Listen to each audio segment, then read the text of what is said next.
दौलत लोगों को खुद कर्ज बना देती है। क्या ये सही है कि लोगों के पास दौलत आती है तो वो खुद गर्ज बन जाते हैं?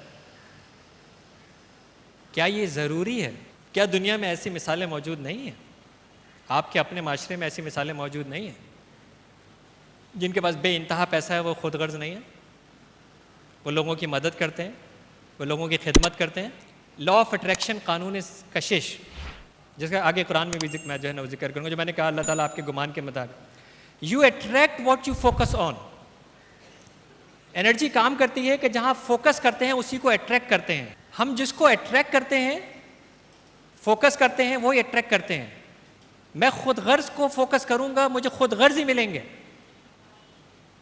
92 के इस ऑपरेशन के अंदर जब यहाँ पे लाशें बिछी हुई थी और मैं उस वक्त भी पढ़ाता था, स्टूडेंट था और पढ़ाता भी था, मैं जब रास्ते के अंदर मुझे पुलिस वाला रोकता था तो मुझे गले लगा लेता था।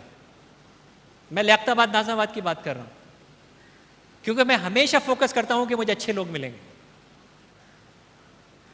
इसलिए मुझे इस सारी दुनिया के अंदर मुझे बुरे लोग मिलते ही नहीं। जहाँ मैं फोकस करूँगा मुझे वही अट्रैक्ट करूँगा। अपने आसपास जब नज़र दौड़ाओगे तो आपको ऐसे मिसालें मिलनी शुरू हो जाएंगी कि यार अल्लाह का शुक्र, इसके पास इतनी दौलत है, ये बिल्कुल भी खुद गर्ज नहीं है। आसपास आप नज़र दौड़ाना शुरू करेंगे, आपको मिसालों पे मिसालें, मिसालों पे मिसालें, मिसालों पे मिसालें मिलनी शुरू हो जाएंगी। मोर मनी मोर एनिमीज, ज़्यादा दौलत ज़्यादा दुश्मनी। सही है? क्या ऐसा ही होता है कि दौलतमंद लोगों के बेइंतहा दुश्मन होते हैं, या ये सिर्फ हमारे जहन का ख्याल है? क्या सबके साथ ही ऐसा होता है कि ज़्यादा दौलत का मतलब है ज़्यादा दुश्मनी? सबके साथ कुछ नहीं होता है, पर अगर आप नॉर्मली देखो तो ज़्यादातर लोग ऐसे होते हैं कि आपके साथ दुश्मनी कर लेते हैं। आप बहुत अच्छे हैं उनसे, पर आपके साथ वो दुश्मनी कर रहे हैं। आप कौन? मतलब ज़्यादा दौलतमंद शख्स जी, ज़्यादातर किससे दुश्मनी कर लेते हैं? मतलब जैसे अनकॉन्शियस पर्सपेक्टिव बताऊं? मतलब ज़्यादा भाई आप जब मेरे साथ, आपके साथ अगर ये होगा, आपको अगर आगे कोई आके कहेगा, आपसे कोई चीज़ होगा, तो जाहिरी बात है आपके साथ ऐसा ही होगा। हम बात मैं से शुरू करें, पर्सपेक्टिव ही चेंज हो जाएगा। हाँ, वो एक अलग बात है कि आप मैं से शुरू करें। तभी तो मैंने पूछा आप कौन? आपने मुझसे कह रही आप, मैं तो साथ तो नहीं हुआ ऐसा। नहीं, मेजॉरिटी की बात हो रही है ना, हम ये समझे। हाउ डू यू नो कि ये मेजॉरिटी है? आपके पास कौन सा पैमाना है जिसके हिसाब से मेजॉरिटी है? मैं 1-to-1 सेशंस करता हूं तो मेरे पास अक्सर इसी तरह के केसेस आते हैं। सब मुझसे नफरत करते हैं। कुछ सुना सुना सा जुमला लग रहा है ना? सब मुझसे नफरत करते हैं।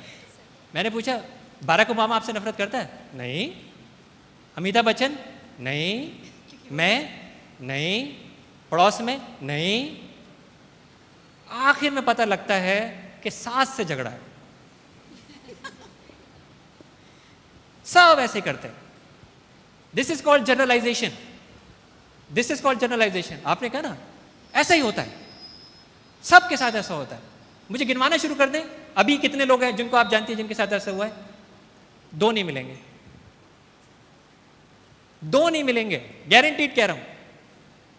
बहुत सोचे घोड़े लगाएंगे तो 2 नहीं मिलेंगे, और कोई 2 मिलेंगे भी तो वो भी सुने सुनाए होंगे।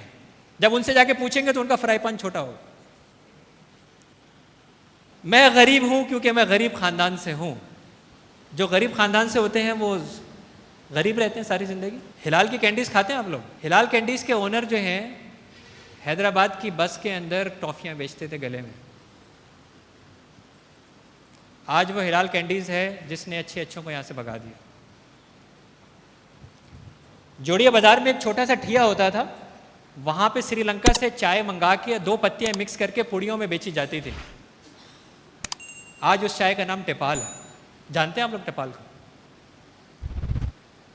ये हमारे माशरे की एग्जांपल्स दे रहा हूं मैं आपको। बिल गेट्स की एग्जांपल इसलिए नहीं दे रहा हूं कि लोग कहते हैं यार अमेरिका में ये पॉसिबल है कि यार एक स्टूडेंट था, वो फेल हो गया, उसने $1 बिलियन बना लिए। ऐसी वहां हजारों मिसालें आपको मिलेंगी। तो क्या ये सही है कि जो गरीब, आपके अपने आसपास देखिए, जो पहले कुछ नहीं थे, आज कहां से कहां पहुंच गए। स्टूडेंट बिरयानी का नाम सुना आपने? अगर आज कोई स्टूडेंट बिरयानी की ब्रांच खोलना चाहे तो 50 लाख रुपए फ्रेंचाइज फीस है। स्टूडेंट बिरयानी सबको मालूम है, लाइन सीढ़ी की एक देख से शुरू हुई थी। कराची हलीम का नाम सुना है? ठेले पे से शुरू हुई थी।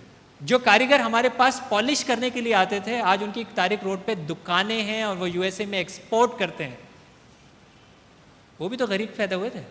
अपने खानदान में देखिएगा, कुछ भी नहीं था, आज कुछ हो गया। गरीब ही था ना, मैं गरीब खानदान में पैदा हुआ था। आज आप लोग मेरी प्रोफाइल देख रहे हो, तो क्या ज़रूरी है क्योंकि ख़ानदान गरीब है तो मैं गरीब रहूँगा? The holy prophet was poor so I am also poor. Muslim उम्मा को तरक्की से जिसने सबसे ज़्यादा रोका है उसमें एक ये बिलीफ कि रसूलुल्लाह गरीब थे। किसने कहा कि रसूलुल्लाह गरीब थे? अल्लाह ताला ने बनी इसराइल जैसी कौम को भी हिदायत के लिए मौजज़े, मूसा अलैहिस्सलाम को मौजज़े दिए। फैसिनेशन, अट्रैक्शन, बुलाओ किसी तरह लोगों को। वो आके कहते थे मौजज़ा दिखाओ। आपने कहा अपना हाथ बगल में से निकालो तो चमकता हुआ महसूस होगा, ये रस्सी डालोगे तो ये अज़हर नजर आएगा। कुरान का लफ्ज़ है उन्जुरना, बन नहीं गया, नजर आएगा। हज़रत ईसा अलैहिस्सलाम को कहा मौजज़ा दिखाओ तब हम आपकी बात मानेंगे। मौजज़ा जो है, फैसिनेशन जो है, अट्रैक्शन जो है, वो थोड़ी देर के लिए होता है, उसके बाद उसका असर आहिस्ता आहिस्ता कम होना शुरू हो जाता है। यहाँ अगर बहुत ज़्यादा लाइटों की चकाचौंध होगी तो थोड़ी देर में आदी हो जाएंगे, शुरू में लगेगी एकदम, फिर आदी हो जाएंगे, क्योंकि फैसिनेशन और अट्रैक्शन जो है वो थोड़ी देर के लिए होती है, लोगों को बुलाने के लिए, लोगों को राग़िब करने के लिए। ये दीन मोहम्मदी तकमील पे जा रहा था, इस दीन को तकमील पे जाना था, ये आखिरी नबी थे, इसके बाद शरीयत ख़त्म हो गई है, नई वही नहीं आनी है। वहाँ पे उसको चुनना था जो हर सतह पे जाके ये साबित कर सके कि दीन पे कायम रहा जा सकता है, भूख पे भी कायम रहा जा सकता है, बगैर तायुश के भी कायम रह सकता है, बगैर आराइश के भी कायम रहा जा सकता है। उसने कॉम्प्रोमाइज़ नहीं किया किसी भी हालत के अंदर। वो अच्छा शौहर थे, वो अच्छे बाप थे, वो अच्छे ताजिर थे, वो अच्छे हुक्मरान थे, इसलिए उन्होंने गुर्बत इख्तियार की ताकि रहती दुनिया तक कोई खड़े होकर ये ना कह सके जब मेरे पास है ही नहीं तो मैं दीन पे कैसे कायम रहूं। जब अल्लाह ताला ने मुझे इस हालत में रखा है, जब मेरे पास रिसोर्सेज ही नहीं है, तो मैं दीन पे कैसे कायम रह सकता हूं। लेकिन इसी पैगम्बर ने दुआ पता है क्या सिखाई है? हदीस में आता है, अल्लाह मैं पनाह मांगता हूं फ़िक्र से, कुफ्र से और गुनाह से। पैगम्बर ने ये दुआ सिखाई है, पनाह मांगो फ़िक्र से, कुफ्र से और गुनाह से। और एक और रिवायत के अंदर आता है कि फ़िक्र इंसान को कुफ्र की तरफ ले जाता है। आज हमारी हालत ये नहीं है क्या? आज जिन जिन शराइत के ऊपर हम IMF से कर्जा लेते हैं, क्या हमें ये कुफ्र की तरफ नहीं लेके जा रहा? क्या इस सूदी निज़ाम को हमारे पास ऑप्शन है हटाने का? क्योंकि ये फ़िक्र कुफ्र की तरफ लेके जाती है। तो ये इख्तियार था उस अजीम ज़ात का जिसने ये बताया कि मैं सैंक्शंस के अंदर भी 3 साल शेब अबी तालिब के अंदर दीन से नहीं हटूंगा। लेकिन जाके घर में बीवी की पिटाई नहीं की, नाप तोल में कॉम्प्रोमाइज़ नहीं किया, मैदान जहाद से पीछे नहीं गए, इसलिए कि हर फॉर्म के अंदर इंसान रहती दुनिया तक खड़े होकर ये कह ही ना सके कि जी मैं दीन पे कैसे कायम रहूं इन हालात के अंदर। ये मॉडलिंग थी। NLP is all modelling. अगर कोई शख्स कोई चीज़ कर सकता है तो हम ये जान सकते हैं कि वो कैसे करता है और हम वो इंस्टॉल कर सकते हैं दूसरे शख्स के ऊपर और वो दूसरा भी कर सकता है। पूरी माइंड टेक्नोलॉजी इस बेस करती है मॉडलिंग के ऊपर। हमारा तो दीन कह रहा है रसूलुल्लाह की ज़ात तुम्हारे लिए कामिल नमूना है, द बेस्ट मॉडल।